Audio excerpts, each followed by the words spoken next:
Hello students, let us start our third part of exercise 9.1.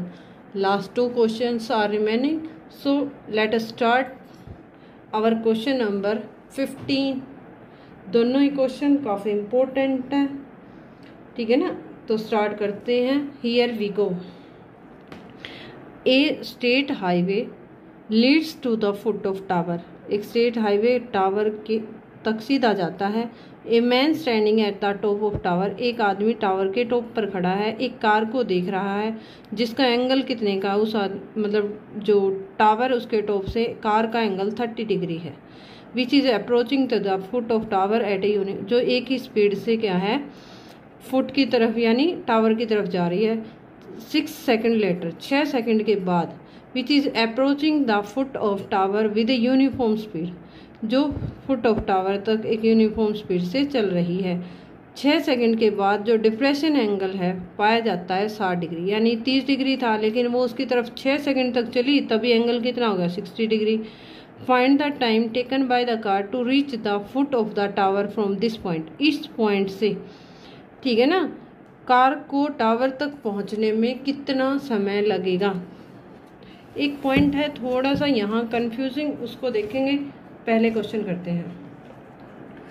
तो question शुरू करेंगे 15। एक सीधा हाईवे है, इसको हम इतना रखते हैं, ठीक है ना। एक सीधा हाईवे है भाई, एक टावर तक जाता है। हमने मान लिया ये टावर है, टावर तक सीधा गया। यहाँ एक कार थी, कार को जब यहाँ से टावर के टॉप से ऑब्जर्व किया गया तो एंगल था कितने का, 30 डिग्री का। डिप्रेशन है तो हॉरिजेंटल लाइन के थ्रू अल्टरनेट करके दिखाएंगे हम 30 डिग्री। तो मान लिया वो जो थी ए पॉइंट पे थी, वो 6 सेकंड चली और मान लिया वो यहाँ पे पहुँच गई, तो एंगल जो है वो डिप्रेशन का एंगल कितना हो गया, 60 डिग्री हो गया, ठीक है ना। तो आपने क्या निकालना है कि दिस पॉइंट, यहाँ दिस पॉइंट। अब क्वेश्चन थोड़ा सा कंफ्यूज करता है कि ए पॉइंट से पूछ रहा है या बी पॉइंट से। दिस पॉइंट बी भी हो सकता है। तो आपने इसको, मतलब क्वेश्चन को हम दोनों तरीके से करेंगे कि बी से पहुंचने में उसको कितना टाइम लगेगा और टोटल टाइम ए पॉइंट से सी पॉइंट तक जाने में उसको कितना लगेगा। ये क्या है, एच मान ली हमने। क्या है ये, let height of tower. Let height of tower, tower की हाइट को हमने h मीटर माना है। अब हमारे पास क्लियर कट है एक ट्रायंगल, तो कौन सी बनी, इन ट्रायंगल DCB थीटा हमारा आ गया है 60 degree. 60 degree perpendicular by base, क्योंकि हाइपोटेन्यूज का तो कोई जिक्र ही नहीं है, या तो परपेंडिकुलर कॉमन है और कहीं ना कहीं बेस निकालना है, कितना टाइम लगेगा। तो h by B C is equal to 1060। 1060 की वैल्यू होती है √3। तो h बाय बी सी हमारा आ गया √3। यहाँ हम बी सी की वैल्यू फाइंड आउट करेंगे, किसकी फॉर्म में, h की फॉर्म में। तो बी सी कितना आ गया, h बाय √3। ये हमारी फर्स्ट इक्वेशन आ गई। आई होप आपको इसमें कोई दिक्कत नहीं होगी। अब दूसरी ट्रायंगल लेते हैं। ट्रायंगल कौन सी है, DC, क्योंकि 90 तो लेना ही लेना है। DCA, DCA में थीटा हमारा 30 डिग्री है, तो क्या होगा, H बाय AC पूरा होगा इज इक्वल टू 1030, और 1030 की वैल्यू होती है 1 बाय √3। यहाँ से AC कितना आता है, AC आ जाएगा H √3 मीटर। ये हमारा आ गया दूसरा, ठीक है। ये आ गई इक्वेशन नंबर 2। अब हमें क्वेश्चन में गिवन क्या, ना तो हाइट गिवन है ना कहीं भी डिस्टेंस गिवन नहीं है। तो हम क्या करेंगे, ये टाइम पूछा है, टाइम गिवन है, तो ये ए बी की वैल्यू निकालेंगे कि ए बी जो हमारी हाइट है उसमें 6 सेकंड लगे हैं, तो इसी से टाइम लगेगा। तो ए बी कैसे निकालेंगे, अब तो निकाल सकते हो आप। ए बी कैसे निकलेगी, AC में से BC घटा दो, तो AC में से BC माइनस कर देंगे, तो हमारी क्या निकलेगी, ए बी निकलेगी। ए सी हमारे पास है h√3 और बी सी है h/√3। क्या करेंगे, एलसीएम ले लेंगे। तो 3h - h, तो ये कितनी आ गई 2h/√3। ठीक है ना। ए बी हमारी आती है कितनी 2h/√3 आ गई। यहाँ तक क्लियर है। एक बार ये ट्रायंगल लेके बी सी निकाल दी, पूरी ट्रायंगल लेके ए सी निकाल दी।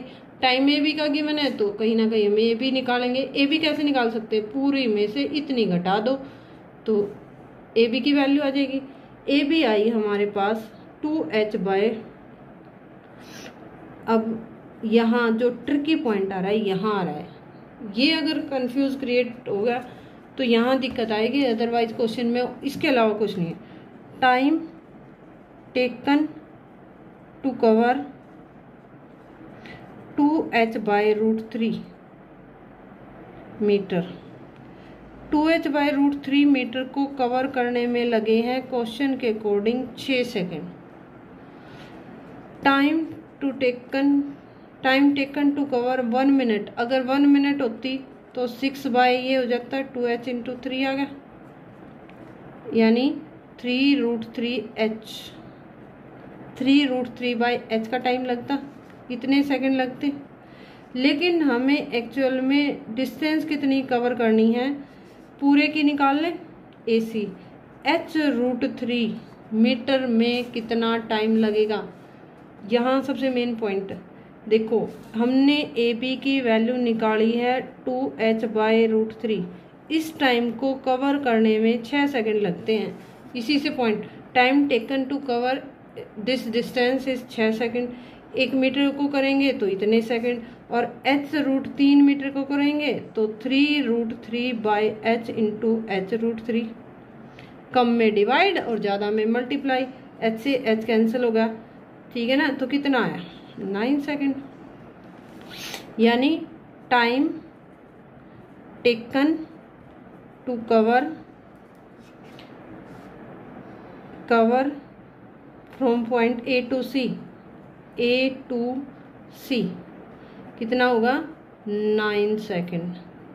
ठीक है ना, जिसमें 6 सेकंड ए से बी तक वो ऑलरेडी कर चुका है, और बी से सी तक वो, यानी बी से सी तक कितनी देर में पहुंचेगा 3 सेकंड में। यहाँ 2 आंसर कई जगह दिए हुए हैं, कई बॉक्स में 3 आंसर मिलेगा आपको, किसी में 9, यानी ए पॉइंट से अगर टाइम कवर करेंगे फिगर के अनुसार, ए पॉइंट से करेंगे तो 9 सेकंड लगेंगे, बी पॉइंट से करेंगे तो 3 सेकंड लगेंगे, तो टोटल कितना टाइम लगेगा ए पॉइंट से 9 second.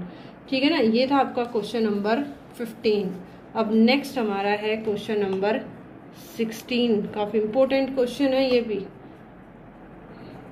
Question number 16, the angle of elevation for the top of tower from 2 points at A distance of 4 meter and 9 meter from the base of the tower and in the same straight line with it are complementary। ये कहते हैं एक tower है, tower से 2 बिंदु हैं, एक 4 metre की हाइट पे है और दूसरा जो है वो 9 मीटर की हाइट पे है। ठीक है ना, एक 4 मीटर में है, एक दूसरा 9 मीटर पे है, और इनके एंगल ऑफ एलिवेशन जो हैं वो कम्प्लीमेंट्री हैं। कम्प्लीमेंट्री क्या होते हैं, complementary angle, sum of 2 is 90 degree, that is called complementary angle. एक 9 मीटर की डिस्टेंस पे पॉइंट है, हमने मान लिया ये ए पॉइंट है, एक बी पॉइंट 4 मीटर की डिस्टेंस पे है, ये बेस हो गया और ये टावर की हाइट हो गई। ठीक है, कम्प्लीमेंट्री का मीनिंग समझ में आया। कम्प्लीमेंट्री है तो कैसे लिखेंगे, अगर ये थीटा मान लेते हैं, let one angle is theta, तो सेकंड एंगल क्या होगा, सेकंड एंगल ऑटोमेटिकली क्या हो जाएगा 90 माइनस थीटा, क्योंकि सम जो है वो कम्प्लीमेंट्री है, तो 90 माइनस थीटा। अब इन ट्रायंगल DCB इसमें है ना प्रूव करना है कि हाइट ऑफ टावर, एक्चुअली में हाइट ऑफ टावर निकालनी है और वो बतानी है क्या 6 मीटर है या नहीं है। तो हाइट ऑफ टावर निकालेंगे।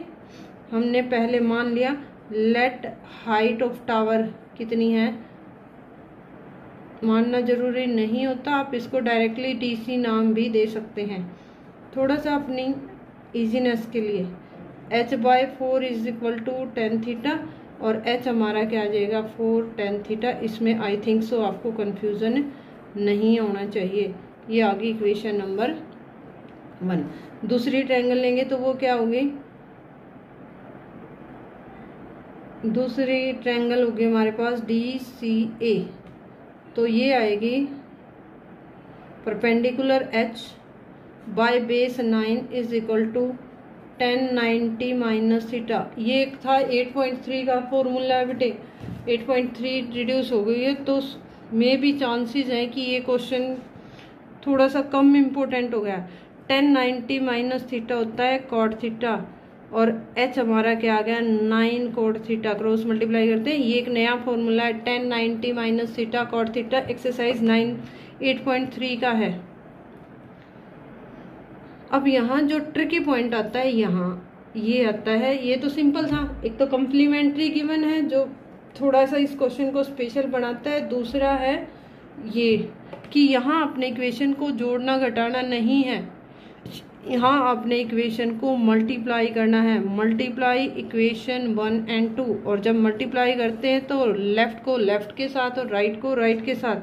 तो कैसे h multiply h square 4 tan theta into 9 cot theta, 4 और 9 हो गए 36, 4 और 9 की tan थीटा और कोट क्या होता है 1/tan थीटा, 10 से 10 कैंसिल होगा तो h स्क्वेयर कितना आ गया 36, यानी h स्क्वेयर हमारा कितना आ गया 6 का स्क्वेयर। माइनस प्लस नहीं लेंगे क्योंकि हाइट ऑलवेज भी पॉजिटिव, तो हमारा क्या आ गया height of tower is 6 metre. Yes it is right, और हैंस प्रूव्ड कि हाइट ऑफ टावर कितनी है 6 मीटर है। ये थी आपकी exercise 9.1 full 9th chapter. I hope आपको समझ आया होगा। Please complete your copy